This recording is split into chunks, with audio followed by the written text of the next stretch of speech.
Hello ladies and gentlemen and welcome to these. These are going to be some more Raw thoughts. We're still going. They haven't beaten us yet. Now the reason I think for this is that traditionally the Raw after WrestleMania is normally quite good. Things are allowed to shake up, we're allowed to change things around. It's like the wrestling season is reset on this day. WrestleMania was poo. One of the worst WrestleManias I've seen for years. Now, a lot of people seem to diss on 27, and I was like, yeah, I didn't enjoy 27. Went and checked my review, a couple of hours ago, and I gave it 7 out of 10, but the thing is, I don't even remember the show at all. Like, wow, that's impressive. Anyway, so, yeah, hopes are indeed high for this episode of Raw. I'm Mark P, just in case you're wondering, if you're new to my videos. Hello. Welcome, thank you for coming on this crazy ride with me. I've had so many messages, you wouldn't believe the amount of messages I've had in the last 24 hours. Since WrestleMania, the amount of messages in my YouTube inbox, you wouldn't believe. Why have you stopped doing play-by-play is one that I've had, which I'll answer right now, which is that it takes too long and no one cares. I understand that it was a different style of doing videos, wasn't it? Doing by telling you every single move that went down, but the problem is that if you, my thinking is this, if you wanted to see, or to every single move, you'd just watch the show. So isn't it better for me to give thoughts? And I know you mentioned this on the message. I'm not going to say your name or anything, but you mentioned on the message that it means I don't say things like the quadrifling spine burster. Don't worry. If they happen in the match, I'll still put them in. The other thing is, a question the other one I wanted to answer was, when is my Backlash review coming? Now, I'm not sure about this one because my original intention was to put it up next Thursday, but there's a GPW and a Future Shock show that weekend, so I probably want to do the predictions for that. So probably the week after. The thing is, I'm actually looking forward to the Backlash so much. Why? Because Kevin Nash returns. We've got this Triple H versus Kevin Nash run, which is going to last from Backlash until the summer. You know what that means? Everyone's favourite game's coming. It's the Kevin Nash. How many bumps will Kevin Nash take? Oh, it's one of our favourite games, is it not? Let's go on with Raw, shall we? So, John Cena comes out first. He's wearing a brand new t-shirt, which looks fucking awful. Very mixed reaction. They boo everything he says naturally. He talks about winning the main event, but stops as a massive, boring chant breaks out. And here is the first clue of just how good this crowd are going to be here tonight, because this is fantastic. He may do some sort of celebration dance. He may do a kick. It might include, and he shuffles his foot, a heel turn. That made me laugh. Legitimately made me smile. Genuinely. Same more shit breaks out when Cena yells the champions here. He starts to talk about who will face next, but that brings out Mark Henry, who gets a sexual chocolate chant. Bloody hell. Which Cena acknowledges. They want to have sex with chocolate. The announcers even laugh at it. And that's one of the things about this show that are so good, right? Is everything that happens, the announcers acknowledge it. They don't sit and try and ignore it and pretend it isn't happening. They acknowledge it and go, yeah, look at this.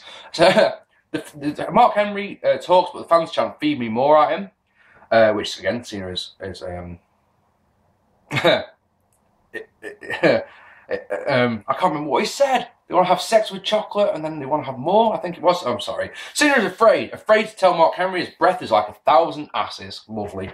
He wants to face Henry tonight, but that brings out Booker T. He says Rock gets a rematch. Yay. So we're going to see that at Extreme Rules. One more time. Cena says 2 out of 3, once in a lifetime, best 2 out of 3. Fantastic. The crowd chant bullshit at that. Booker says that Mark Henry hasn't beaten Cena, so he doesn't get a title shot, which doesn't really make a lot of sense, but so that's that. And then our first match is Big E Langston defeated Daniel Bryan. Naturally, Bryan is mega over with this crowd, which is good, but there wasn't really much of a match in. It lasted 2 minutes. Bryan got a couple of kicks in, which meant the crowd could chant along, but, yeah. What's Big E's finisher called? I've got his finisher gets the win on my notes. I don't know what it's called. Do you? Let me know. Then Josh Matthews talks to some guy in the crowd. I don't know who he is. He's got a reality TV show that I won't be watching, so it doesn't interest me. Wade Barrett defeating The Miz. The Miz, God, he's terrible, isn't he? Wade Barrett defeating The Miz to win the Intercontinental Champion. And England chant shot straight away. Brilliant. Quickly followed by a Let's Go Barrett chant, which is brilliant. I love how JBL references UK sports development and rugby things. That's just brilliant.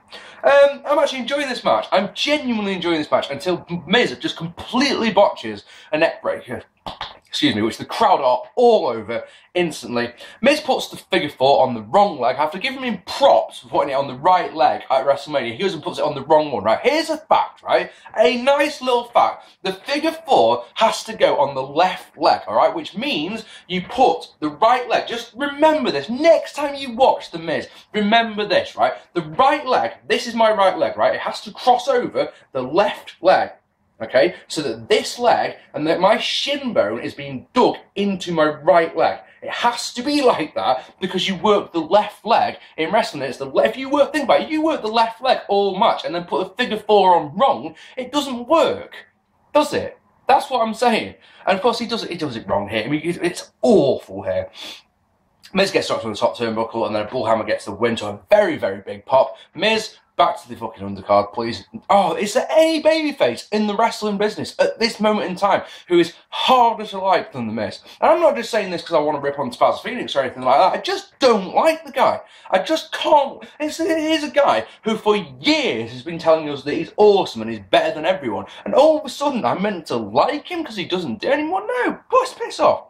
We go to Vicky, who talks to Sheamus, who wants to face Big Show. She gives him a match, and then later we see Orton talk to Booker, and he wants to face Big Show, and that's lovely. And then Alberto Del Rio defeats Jack Swagger and Zeb Coulter in a handicap match, and it's an alright one, after a Coulter-led USA chant, which doesn't really work. I don't understand why. Alright, if he says, will you chant USA with me, and all the fans, of course, in attendance, because they're all smart fans, and they're all boisterous and rebellious, of course they go, USA! Why the fuck not?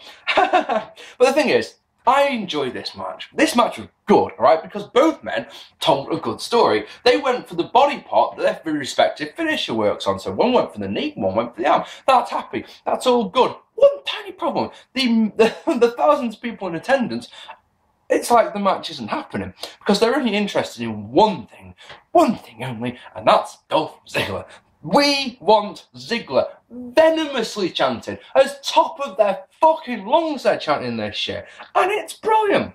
Cross arm breaker gets the win, but ADR's leg is fucked, and you know what that means? Should I sing it? You seem to like it when I do takers. I'm here to show the world, and out comes Dolph Ziggler with the briefcase, and you sat there thinking to yourself, now come on, you've tried to do this so many times, please let... Police car. Road bomb. Every time. Yeah, you tried to cash it in so many times and it's not worked. This time, please fucking do it. And he cashes it in. And he cashes it in to a thunderous pop. The pop, when his music hits, is goosebumps on your arm sort of pop. And it's like, wow, that's a pop. I haven't heard a pop like that for a long time. Long time. He attacks the leg, hits a rocker dropper, but ADR kicks out a 2. And the crowd are going batshit.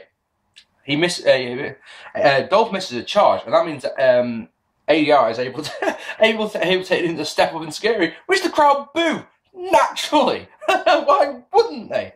It gets 2. That does cross arm breaker, but Ziggler cleverly, and I like this, is able to grab hold of the injured leg to get out of it. One zigzag later, and ladies and gentlemen, we have got a brand new World Heavyweight Champion to once again to a thunderous pop. And I wasn't going to watch Raw last night. When I saw on Twitter, I just went on Twitter for no reason at all.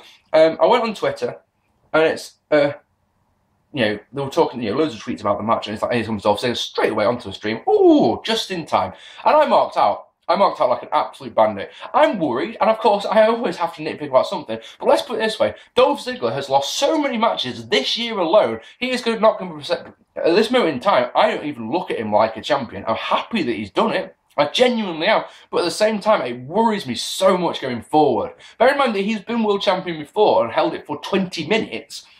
I don't think he's going to get a long title reign, and that will bother me. But at this moment in time, that's all in the future. He's a world champion. I loved how it was done. I loved the way the crowd really fucking got into this. At the same time, like I say, it concerns me about how many times he's lost. The Undertaker then comes out to talk about WrestleMania. I wasn't expecting this. This was a good thing. He gets about a minute into talking. He's saying he dedicated the match to Paul Barrett, and the Shield's music hits. And you're like, ooh. Now then, Shield come out, they surround the ring, and who makes the save but Team Hell fucking no. Thunderous pop for that.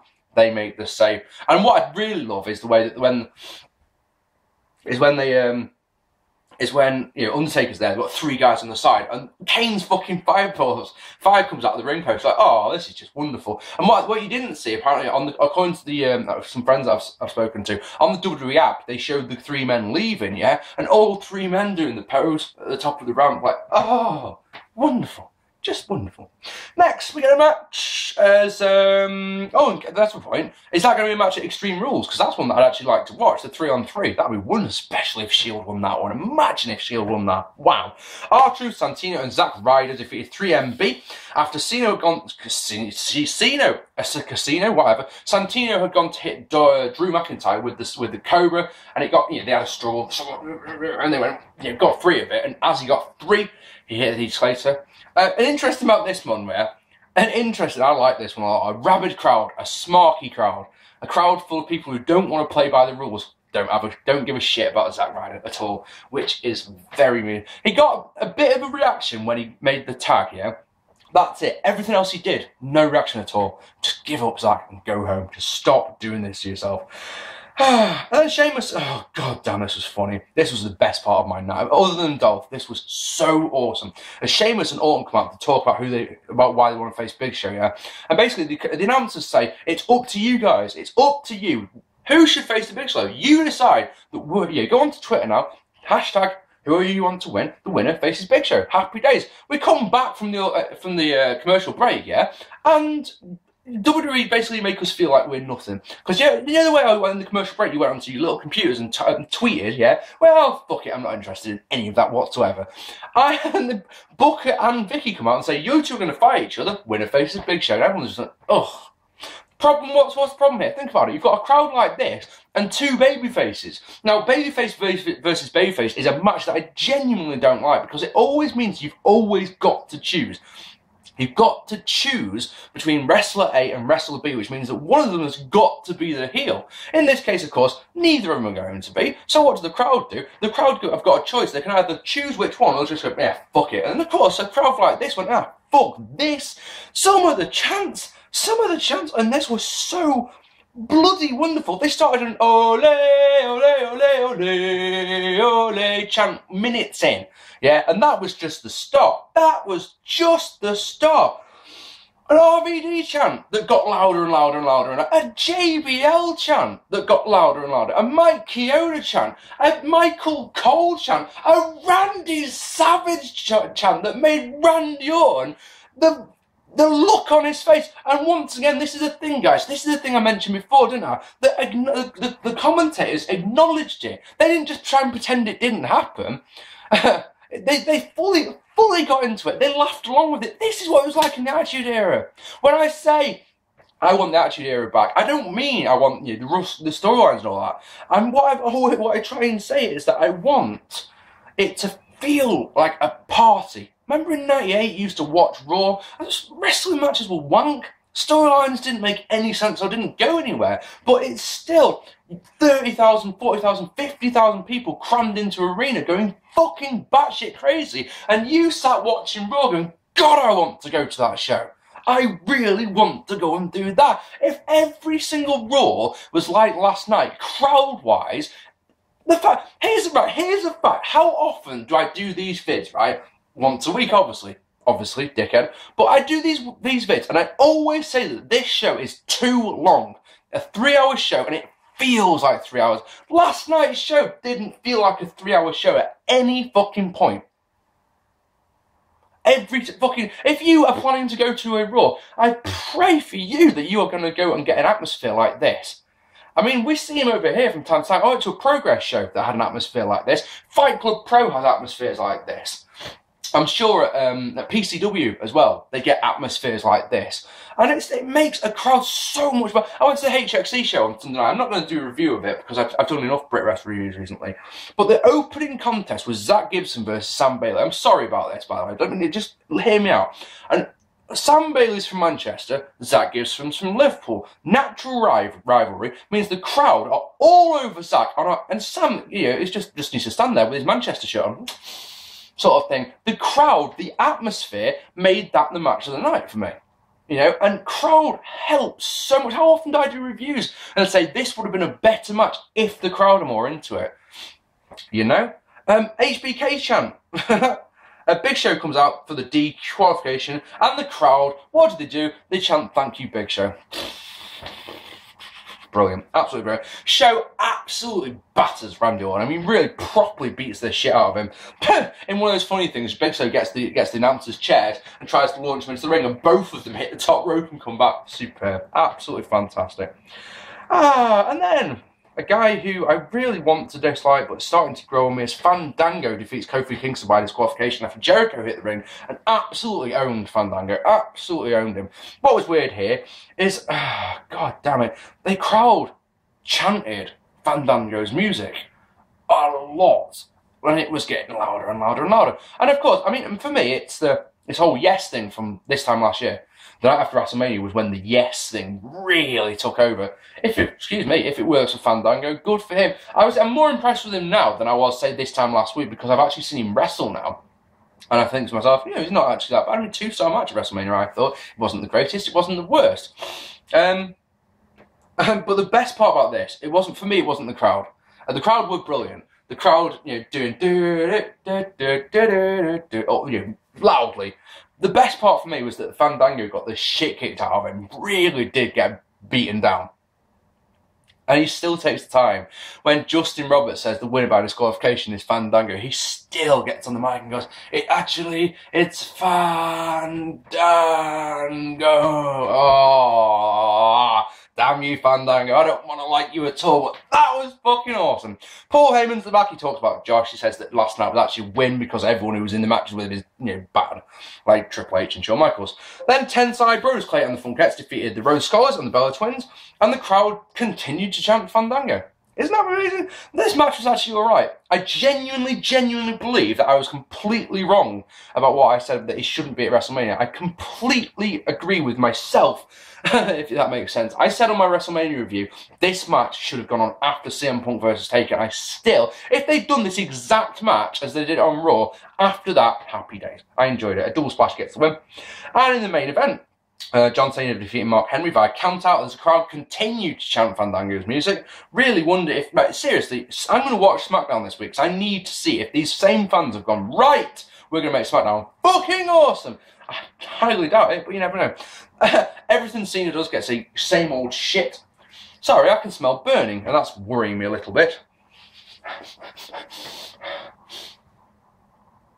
Oven's off. That's off. All the plugs are off. No, it's not in here. It must be out there. Stokes on fire. Fuck it. Yeah, same old shit chant from the crowd for everything that Cena does, which is very, very, very amusing. Out comes Ryback to a big pop. He chases Henry off, and then he attacks Cena. On any other show, this would count as a heel turn, wouldn't it? On this show, crowd loved it. The thing is, he still did the feed me more, getting the crowd to chant along with him, which was weird. It was weird. This was an alright show. There was nothing offensive on it. There was not a lot of backstage skits, and there wasn't that many. There wasn't any great matches. This show was made by the crowd, and like I say, if every single crowd was like this, I'd be a happy, happy chappy. I really, really would. What did you think of Raw? I'd love to know down here. I read all your comments. I may not reply to them all, but I read all of them. Hit that like button, hit that subscribe button. If you haven't already, we make a lot of good vids on this channel. I'll be back on Thursday, and I'm going to do, there was a TNA pay-per-view that I've already forgotten what it was called, on Friday night, one of the new Friday night pay-per-views. They're $20. I don't know what to expect. We get it for free over here in England on Wednesday night. I'm going to watch it on Thursday night. So late Thursday evening, sometime around that, you will get a brand new vid from me, and I'll be reviewing that. I hope you've enjoyed this vid. Thank you very much for watching. I have been Mark P. As always, I'll see you all very soon. Tatty bye.